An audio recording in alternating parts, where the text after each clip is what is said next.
The US Senate has passed a sweeping Russia sanctions bill that could significantly increase pressure on nations buying Russian oil and natural gas, including India and China. Notably, the legislation approved by an overwhelming 86-11 vote now moves to the US House of Representatives, where lawmakers are expected to consider it after Congress returns from its summer recess on August 31. The bill, renamed the Lindsey Graham Sanctioning Russia and Iran Act of 2026, is aimed at reducing the flow of revenue that Washington says is helping Moscow finance its war against Ukraine. The legislation was named in honor of Republican Senator Lindsey Graham, a strong supporter of Ukraine who died on July 11 and had spent more than a year pushing for a tougher sanctions against Russia. His sister Darlene Graham succeeded him in the Senate, and the legislation would give US President Donald Trump broad powers to impose tariffs of up to 500% on imports from Russia, including Russian energy products. More significantly, for nations such as India and China, it would allow the administration to impose tariffs of up to 100% on goods from the world's 5 largest purchasers of Russian oil or natural gas. The 5 nations currently identified among the major buyers are China, India, Azerbaijan, Hungary and Slovakia. The measure therefore has the potential to significantly affect India's trade with the US if Washington chooses to use the tariff provisions against nations continuing to purchase Russian energy. The bill supporters argue that targeting Russian energy revenues could face Moscow to reconsider its position in the Ukraine conflict. Republican Senator Jim, chairman of the Senate Foreign Relations Committee, said that the legislation could bring Russia to the negotiating table and create pressure beyond what can be achieved on the battlefield. Supporters have argued that cutting the flow of money from energy exports would weaken the financial resources available to Russia President Vladimir Putin's government.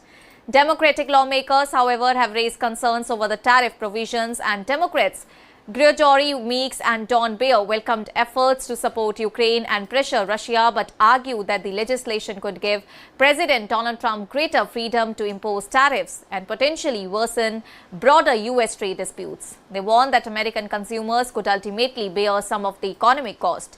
The legislation does not only target Russian oil and gas purchases, it also includes sanctions against Russian political and military leaders, financial institutions, energy projects, and individuals that are linked to the Russian government, including President Vladimir Putin and Russian oligarchs.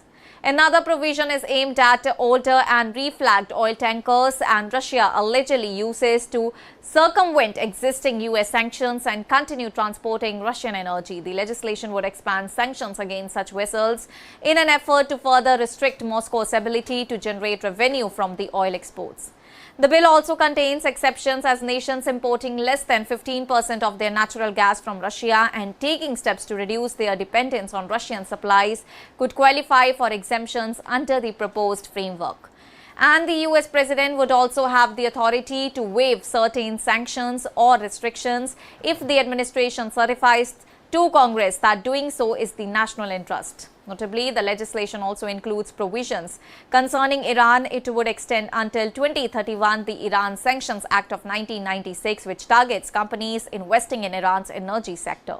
This means that the bill combines measures that is aimed at Russia with an extension of existing US sanctions policy towards Iran. And the Senate vote marks an important step, but the legislation is not yet US law. It must still pass the House of Representatives and ultimately be signed into law before the proposed measures can take effect. The House is expected to take up the legislation when lawmakers return from their summer recess at the end of August. And the bill comes at a time when India's continued purchase of Russian crude has remained a sensitive issue in relations between New Delhi and Washington.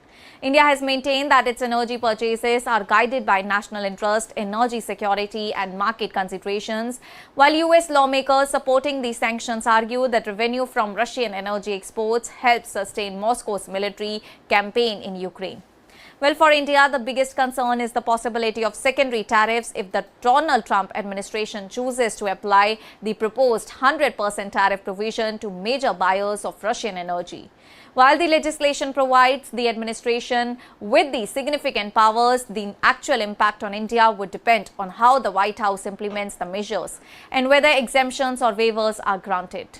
And the Senate's 86 and 11 vote demonstrates strong bipartisan support for the increasing economic pressure on Russia, although disagreements remain over the use of tariffs and their potential impact on the US economy.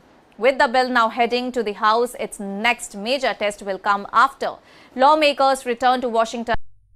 And if approved by the House and signed by President Donald Trump, the legislation could mark a major escalation in US efforts in order to restrict Russia's energy revenues and could also have wider consequences that continue to rely heavily on Russia and gas, particularly India and China. That's all for now. Stay tuned to the Savera for more updates. Do like, comment and subscribe to the channel.